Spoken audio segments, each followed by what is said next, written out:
જોયું કે જે મોટા ઇવેન્ટની આપણે રાહ જોઈ રહ્યા હતા ઇટ્સ ઓવર એન્ડ ડન, અને હવે આપણે નવી સરકાર આવતા જોઈશું, એ કોએલિશન ગવર્મેન્ટ આપણને મળશે. પણ બજાર એ આપણે જોયું કે જે દિવસે ઇલેક્શન રિઝલ્ટ્સ આવ્યા ત્યારે નર્વસ હતું ને આપણે મોટો એક ક્રેશ જોયો જે પાછલા ઘણા વર્ષોમાં આપણે જોયો નથી. પણ ગોઈંગ ફોરવર્ડ હવે કઈ રીતના તમે જોઈ રહ્યા છો, કઈ રીતના ટ્રેન્ડ બદલાઈ શકે છે માર્કેટનો, કયા એવા ફેક્ટર્સ માર્કેટની દિશા ચેન્જ કરી શકે છે? જો તમે મને 1 મિનિટ આપો તો સંક્ષિપ્તમાં મારો વ્યૂ કહી દઉં. આઈ થિંક સૌથી પહેલાં જે માણસને નરેન્દ્ર મોદી નહીં ગમતો હતો, તે માણસ વિરુદ્ધ હતો, તે માણસ બી નહીં સોચેલું હતું કે મોદી સાહેબ પાછા પ્રધાનમંત્રી નહીં બને, યા પછી તકલીફ થશે, યા પછી માઇનોરિટીમાં આવશે. વાતચીત ચાલતી હતી સીટ્સ પર કે લાસ્ટ ટાઈમ 303 આવેલા, આ વખતે 303 આવશે કે નહીં. એક ફેઝ ઇલેક્શન થયું, 2 ફેઝ ઇલેક્શન થયું, વોટ કાઉન્ટ ઓછું હતું, બધા સ્પેક્યુલેટ કરવા લાગ્યા કે it will go against the BJP. 3-4 phase પછી બધા કહેવા લાગ્યા नहीं आएगा तो वही और शायद 285 290 300 सीट आएगा. માર્કેટ હલકું થયેલું ત્યારે, હલકાનો મતલબ પોઝિશન્સ થોડી ઓછી થયેલી, લોંગ પોઝિશન. ઇનફેક્ટ એફઆઈએસની શોર્ટ પોઝિશન, બધા કહેતા હતા એફઆઈએસની શોર્ટ પોઝિશન બહુ છે, કવરિંગ થશે તો એક સાઈડ માર્કેટ વધશે. ને પછી આવ્યો એક્ઝિટ પોલ. એક્ઝિટ પોલમાં અલગ વાત છે, નવાઈની વાત છે કે એક બી એક્ઝિટ પોલે 360થી ઓછું નહીં આપ્યું. રેગ્યુલેટર્સ જે બી ઓથોરિટીઝ હોય એ લોકોને ઇન્ક્વાયરી કરવું જોઈએ કોને શોર્ટ કીધો તે દિવસે, કારણ કે દુનિયાએ લેણ કીધો. હું સોમવારની વાત કરું, 2 દિવસ પહેલાંની, બધાએ લેણ કીધો ને કાલે નુકસાન ખાધો ઘણા બધાએ. તો હવે અન્ડરસ્ટેન્ડ કરવું જોઈએ કે આપણે ટેકન ફોર ગ્રાન્ટેડ લીધેલું કે નરેન્દ્ર મોદીભાઈ જે 10 વર્ષથી રાજ કરે છે ને જેના રાજમાં ઇકોનોમી હેઝ ડન વેલ, સો આ માણસ નહીં આવે એવું કોઈ સોચેલું નહીં. તો સડનલી પેનિક આવ્યો. ડિફેન્સના સ્ટોક્સ, પાવરના સ્ટોક્સ, ઓઇલ એન્ડ ગેસના સ્ટોક્સ, ગ્રીન એનર્જીના સ્ટોક્સ, રેલવેના સ્ટોક, ઇન્ફ્રાસ્ટ્રક્ચરના સ્ટોક, PSU બેંકના સ્ટોક, આઈ થિંક આ બધા સ્ટોક જે જોરથી વધી ગયેલા, જેના વેલ્યુએશન્સ ઓનેસ્ટલી ડિફેન્ડ કરવાનું ડિફિકલ્ટ થઈ ગયેલું. આ બધાને ખબર છે કે આ મોદીભાઈના ફેવરેટ સેક્ટર્સ છે એન્ડ દે વિલ ડુ વેલ. તો આવશે તો માન નાનું મોટું કરેક્શન આવશે. People went on buying it ને એમાં સૌથી મોટો ફોલ આવ્યો.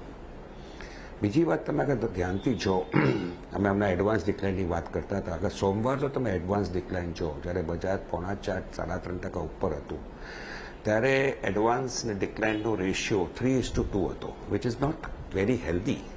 જ્યારે માર્કેટ 3.5-4% વધે એટલે તમારો એડવાન્સીસ 3,300 એટલે 2700 ડિક્લાઇન હોય, that was showing that something is amiss. જે જ્યારે મંગળવારે વોટ કાઉન્ટ ચાલુ થઈ ગયું, નાસ્તે આસ્તે ડર લાગવો લાગ્યો કે કદાચ 272 બી પહોંચશે કે નહીં, જે અલ્ટિમેટલી નહીં પહોંચી શક્યા. માર્કેટ પેનિક મોડમાં આવ્યું. પછી in the meantime market ડિફેન્સિવમાં જવા લાગ્યું. તો આજે તમે જો છો FMCGનો ઇન્ડેક્સ છે ઓલ ટાઈમ હાઈ પર છે, લાસ્ટ 3-4 વર્ષનો હાઈ પર હશે. મારી પાસે કોઈ FMCGના સ્ટોક છે, ફૂડ ડિસ્ક્લોઝર રાઇટ નામ આપું છું. થોડા ફાર્મા સ્ટોક ચાલવા લાગ્યા. ઇન શોર્ટ ડિફેન્સિવ તમે કહો કે એમ કહી શકો કે જે સ્ટોક્સને માર્કેટે વર્ષોથી ઇગ્નોર કીધો છે, 2-3 વર્ષથી સ્ટોક્સ ત્યાં ને ત્યાં જ છે, આઈ થિંક સડનલી એ લોકો એક્શનમાં આવ્યા છે કે માર્કેટમાં I want to be in the market, I want to come out of expensive stocks and I want to go into stocks જેમાં ડાઉન સાઇડ ઓછું છે. હવે વ્યૂ મારો માર્કેટ પર, આઈ થિંક માર્કેટને બહુ મોટો ધક્કો બેસ્યો છે સેન્ટિમેન્ટલ. આજે તમે ઇમ્પલ્સ રિએક્શન જો છો માર્કેટમાં કે ઘટી ગયો, ચલો ઓપોર્ચ્યુનિટી જોઈએ. આ ભૂલતા નહીં તમે કે લાસ્ટ 1.5-2 વર્ષમાં every investor had become a little bit of a trader. નવું સ્ટોક મળે, સવારના આવે, સોચે આ સ્ટોક લેવાનું, આ સ્ટોક લેવાનું, ફટકરને 2-4% વધી જાય, વેચે. ના તે ટેન્ડન્સી ઇન્વેસ્ટર્સમાં હજુ નીકળી નથી. પ્રોબ્લેમ એવો છે કે કાલે જ્યારે બજાર ઘટ્યું, મને ઓછામાં ઓછા 1 ડઝન કોલ આવ્યા હશે કે ભાઈ ત્યાં કાંઈ લેવલ લાયક છે કે કાંઈ લેવલ લાયક છે કે. તમે કીધું ઉતાવળ શું છે? હવે તમે મને પૂછો છો કે માર્કેટમાં સ્ટ્રેટેજી શું રાખવું છે, મારો સેમ વ્યૂ છે. ઉતાવળ શું છે લેવામાં, કારણ કે સિચ્યુએશન કાફી ફ્લુઇડ છે. મને ભલે વિશ્વાસ હોય કે નરેન્દ્ર મોદીભાઈએ કાલે જે સ્પીચ આપી સાંજના જે બતાવે છે કે ગવર્મેન્ટ બનાવશે. અને ચંદ્રબાબુ નાયડુનો પાસ્ટ હું જાણું છું. હી ઇઝ અ ફેરલી ડિસન્ટ ગાય, જે કામકાજ સારું કરે છે, કામકાજ સારું જાણે બી છે. વાજપેયી કેબિનેટમાં હતા. સો મને ખાતરી છે કે પ્રોબ્લેમ કાંઈ થાય નહીં, છતાં બી 100% કન્વિક્શન લાવવા ડિફિકલ્ટ છે. ઓલ્સો જે માર્કેટને માર પડ્યું છે એમાં ઇન્વેસ્ટર્સ કેતે જાગી ગયા છે કે બોસ માર્કેટ પડી બી શકે. ને આ ફ્લુઇડ સિચ્યુએશનમાં જ્યાં મારું એક લાઇનનો સેન્ટેન્સ તમને આપું કે પી રેશિયો જે હોય માર્કેટનો ને સેક્ટર્સનો જે પાછો રીડિફાઇન થશે ઓન ધ લોઅર સાઇડ, કે તેને માટે કદાચ માર્કેટનો ફોલ હજુ તક પત્યો નથી for that reason. So I would say કે અહીંયાથી નેક્સ્ટ ફોલ જે આવશે, God forbid, I hope I go wrong, પણ અગર તે ફોલ આવે તો એમાં એક પેનિક મોડ પર માર્કેટ કદાચ જાય and we may see a deeper fall where the time for possibly putting in money from an investment angle will arise. તો અમને જે ફોલ પછી અમને જે આપણે બાઇંગ જોઈએ છે એને ઇમ્પલ્સ બાઇંગ કહું છું, સેન્ટિમેન્ટલ બાઇંગ કહું છું કે બહુ પડી ગયો આપણો મોદીભાઈ આવવાના જ છે, ચલો નીચે આવ્યા છે 10-15% સ્ટોક આજે રહે. So that buying is happening right now. Can the market go up further in the short run? Maybe yes. So હમણાં તમે પોતાને શાણા સમજો, હોશિયાર સમજો કે મને લેતા ને વેચતા આવડે છે, તો શૂટ એન્ડ રન જેને હું કહું છું તે માણસ કરી શકે. But on the lower side if you have sum support, હવે ઉદાહરણ માટે મારું પર્સનલ જે હું થોડું ઘણું ટેકનિકલ જાણું છું, 21,700ની નીચે નિફ્ટી જાય તો એક બહુ મોટો ફોલ ભગવાન ના કરે આવી શકે. So I would ask investors to use this market as a trading opportunity and don't go for bargain hunting right now. Bargain hunting and long-term buying and investment bankનો મોકો તમને મળશે.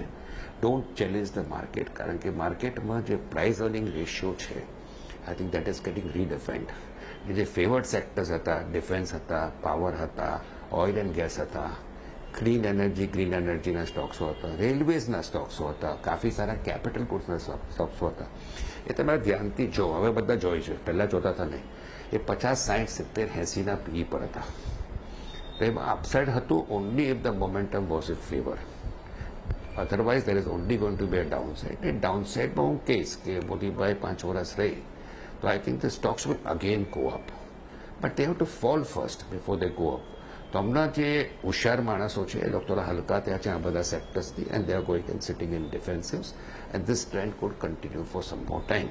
સો હમણાં market at most is a trading market. જે માણસોને બહુ શોખ છે નીચેમાં લેવાનું, એને ચાન્સ મળે છે, લે છે, પણ ધ્યાન રાખજો કે stop loss keep it in place, because as of નાઉ કેવું કે fall is over.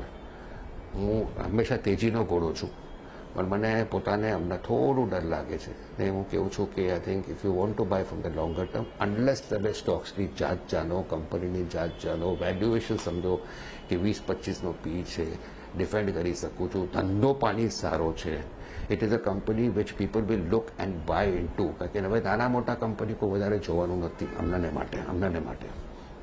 So I think unless that is the situation, don't be in a hurry to go and buy anything and everything. Just know કે ભલે તમને લાગતું હોય કે 6,000નો stock 5,000 થઈ ગયો હોય, 5,000 પર બી એનો પી રેશિયો કે 60-70 હોય, ઉતાવળ શું કામ કરવા? કારણ કે I think P ratios are getting redefined. There are some stocks which according to me will become good buys because એનું વેલ્યુએશન મોંઘું નથી.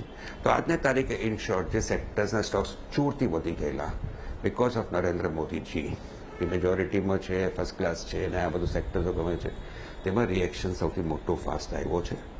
They may fall a little bit more, I'm not disputing it, because they are still a little bit expensive. ને જે Stokes કોઈ જોતું તું બી નહીં, Colgate કોઈ વાત બી નહીં કરતું હતું, મેરિકોનો કોઈ વાત નહીં કરતું હતું, ડાબરનો કોઈ વાત નહીં કરતું હતું, લીવરની કોઈ વાત નહીં કરી, તે બધા સ્ટોક્સમાં પૈસા જઈ રહ્યા છે, and those stocks are going up. આગલા 15, 20, 25 દિવસમાં મને જોવું છે કે મ્યુચ્યુઅલ ફંડમાં એસઆઈપીના જે ફ્લોઝ આવે છે એમાં કાંઈ ફોલ થાય છે કે નહીં. If that continues, I feel કે કદાચ 1, 2, 3 મહિના પછી તમે આ લેવલ જોશો માર્કેટનો, કદાચ તમે ઇન્ડિવિજ્યુઅલ સ્ટોક્સના ભાવો જોશો ને કહેશો અરે વેરે સારી ઓપોર્ચ્યુનિટી હતી, મેં લીધી નહીં. I would say it's better to be safe than to be over smart in this market. If you feel કે you can buy and sell in short term, make some money here and there, hit and run, you please do it. Investment એંગલથી હું કહીશ કે let the picture be more clear. I think આગલા 24 1 2 3 4 દિવસમાં I think picture will become more clear. ત્યારે હિંમત કદાચ આવે to buy from the longer term angle. Absolutely.